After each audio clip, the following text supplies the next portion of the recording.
안녕하십니까.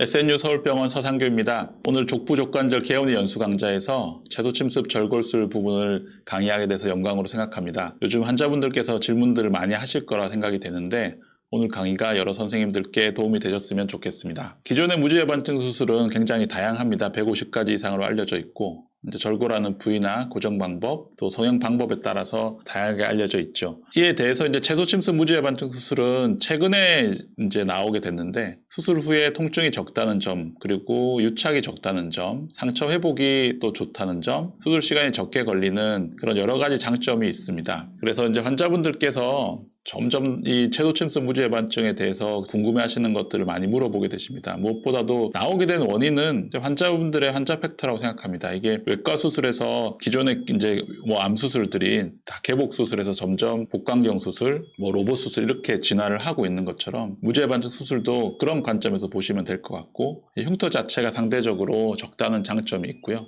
수술 후에 통증도 상대적으로 적은데 이는 기존의 이제 논문들도 살펴보면 수술 후에 9개월, 1년 이때가 지났을 때 통증의 차이는 별로 없지만 이제 수술 직후 대략 6주, 수술하고 한 달에서 한 달 반 정도 그 사이 시기에 통증이 상대적으로 적다는 보고들이 있습니다. 그래서 환자분들 이게 의사 입장에서는 크게 중요하지 않다고 생각하실 수도 있는데 환자분들의 입장에서는 수술 후의 통증이 그만큼 수술을 결정하는 데 중요한 요소로 작용을 하기 때문에 중요하다고 생각이 됩니다.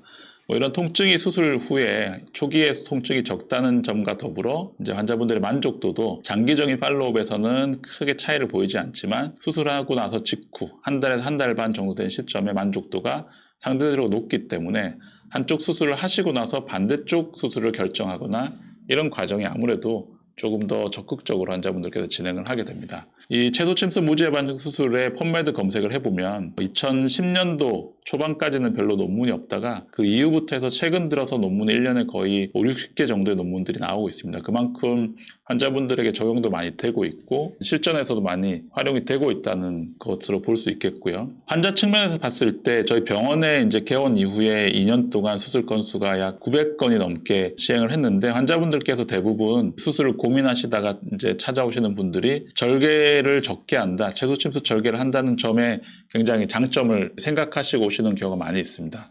의사 측면에서도 이런 채소침습 무지해반증에 대해서 궁금해하시고 보고 싶어 하시는 선생님들도 많아서 저희 병원에 찾아오셔가지고 많이 디스커션도 하고 했었습니다. 이렇게 이제 환자 측면에서 그리고 우리 의사 측면에서도 점점 채소침습 무지해반증 수술이 관심을 가지게 되고 있는데요.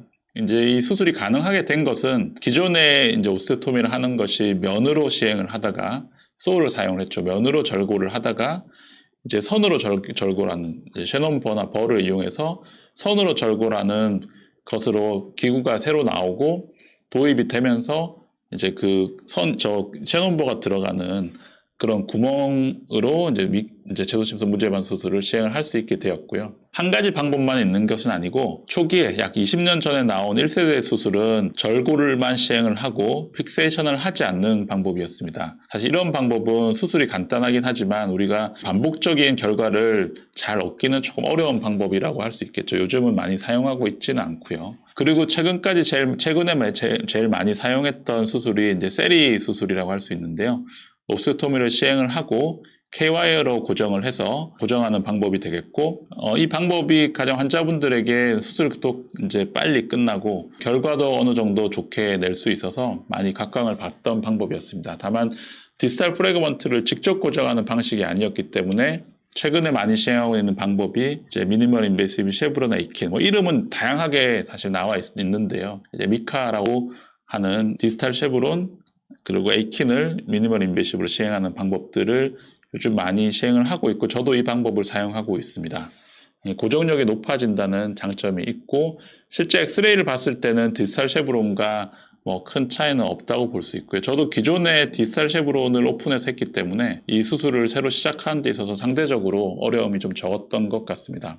위암 수술의 예를 앞에서 말씀을 드렸는데 이제 복강경이나 로봇 수술로 넘어가면서 수술의 어떤 부담감을 줄일 수 있다는 환자 부담을 줄일 수 있다는 장점이 있지만 제일 기본에 충실해야 하는 기본은 암 치료를 잘 하는 것이죠. 이 할룩스 발구스 수술 자체도 할룩스 발구스 앵글을 호전시키고 인터메타타잘 앵글을 호전시키는 공통의 목표를, 기존의 목표를 달성을 해야 채소침습 수술도 의미가 있다고 생각을 하는데, 이런 공통의 목표를 달성하기 위한 러닝 커브가 조금 높다 이렇게 생각하시는 선생님들도 많이 계신데, 뭐 기존의 논문들이나 저 경험을 봐도 실제로 상대적으로 디지털 쉐브론을 오픈해서 하는 그런 러닝 커브도 많이 필요하기 때문에, 그런 오픈해서 하는 러닝 커브와 미니멀 인베시브 하는 러닝 커브가 크게 차이는 없다. 다만 기존에 하던 수술을 하시던, 익숙하게 하시던 분들, 선생님들께서 새로 하실 때는 어느 정도의 러닝 커브가 필요하다.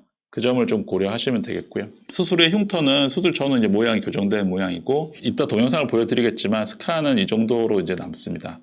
그렇게 진행이 되고요. 이렇게 이제 수술하고 한두 달 경과한 환자분 사진, 수술 후의 사진입니다.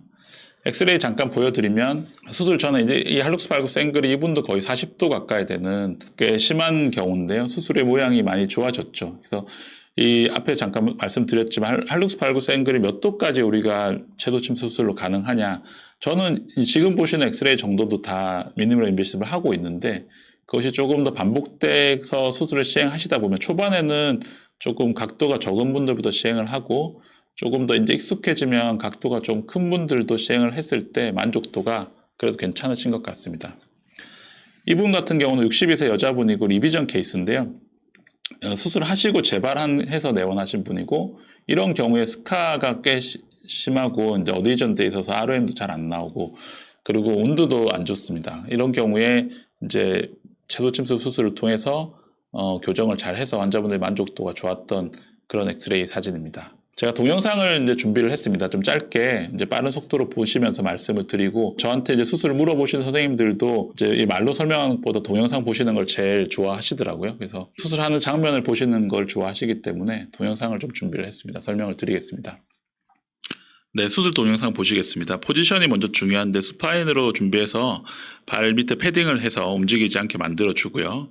메타타잘 이 방향을 펜으로 표시한 다음에 약 2-3mm 정도 인시전을 가하고, 그 다음에 페리오스팀을 좀 벗겨내고, 그 다음에 쉐넌버를 이용해서 위치를 확인하고요.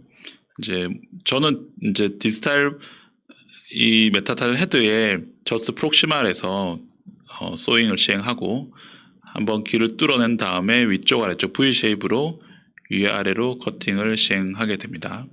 시행을 하고요. 옷세품이 잘 됐는지 움직여 보면서 확인을 하고, 그래서 방향을 좀 보고요. 프리어를 이용해서 소프티슈를 박리를 하게 됩니다. 이제 디스플레이에서 시킨 다음에 가이드핀을 넣고요. 라테랄은 이런 식으로 한 번씩 돌려가면서 확인을 합니다.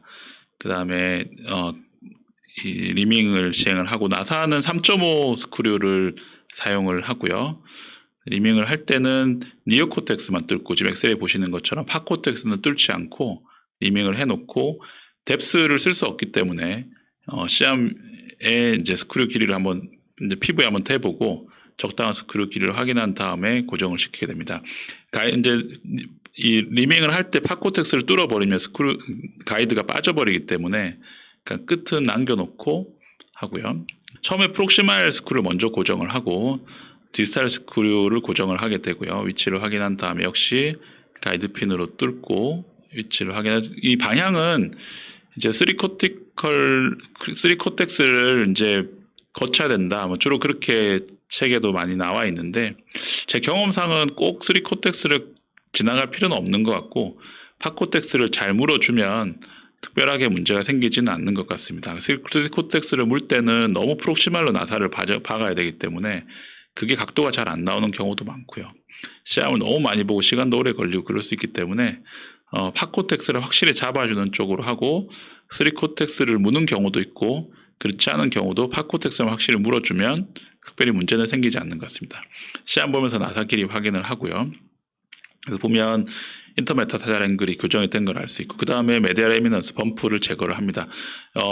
그 웨지버를 이용해서 범프를 일부 제거를 하고, 저 웨지버가 이제 완전히 이 면을 제거를 하기 힘들기 때문에 좀 뼈가 울퉁불퉁하게 되는 경우도 있기 때문에, 지금 XCM 보신 것처럼 지금 오실레이팅이 되는 심퍼를 넣어가지고 면으로 좀 깎아내는 것도 같이 하고, 요 오실레이팅 버는 제가 이제 따로 이제 부탁을 해서 만들어서 지금 사용하고 있는데, 실제로 수술 후에 범프가 튀어나오지 않고 잘 들어가 있어야 환자분들이 만족도가 높아지기 때문에 저는 인터메타타르 앵글 교정뿐만 아니라 저 메디알 에미넌스를 잘 깎아내는 것도 굉장히 중요하다고 생각하고, 실제 엑스레이 봤을 때는 충분한 깊이로 깎아줍니다. 그래서 그래야 소프티슈 스웰링이 약간 생기더라도 그게 문제가 되지 않을 정도가 되고, 그 오스테오톰 가한 자리는 좀 뾰족하게 튀어나와 있기 때문에 그 부분을 론저로 제거를 하고 마무리, 이제 디지털 쉐브로 마무리를 하게 됩니다. 에키는 시안 보면서 오스테오톰을 치고요. 3.0mm 스크류를 사용하는데 방향을 디스탈에서 프록시말로 가는 방향으로 지금 보시는 것처럼 고정을 합니다. 프록시말에서 디스탈로 갈 수도 있는데 그랬을 경우에 조인트 스페이스를 지나가게 되고, 고정하는 게 아무래도 저는 조금 더 힘들고 이 방법이 더 쉬워서 하고 있고요.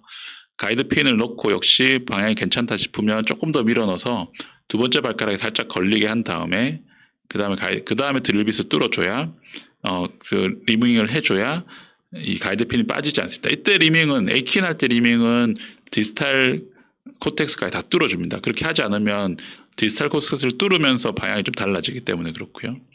마지막으로 이리게이션 하는데 아까 워킹 포탈에 말씀드린 저 디지털 쉐브론 시행한 위치가 제일 이제 그 뼈 조각도 많고 그렇기 때문에 저 부분을 이리게이션을 많이 해줍니다. 그리고 수술 후에는 포스트 오피슈를 신기는데 저는 밑창을 좀 뗐다 붙였다 할 수 있게 실내외용으로 좀 할 수 있게 좀 저희가 만들어 놨고, 신발은 4주를 신습니다. 동영상을 보셨고요. 채도 침습 무지해반증 수술은 이제 환자분들이 그만큼 요즘 많이 물어보시고, 기존에 절개하는 수술을 하시는 선생님들께서도 수술을 그렇게 하시더라도 질문을 많이 받으실 거라 생각이 됩니다. 그래서 오늘 강의가 도움이 되셨으면 좋겠고요.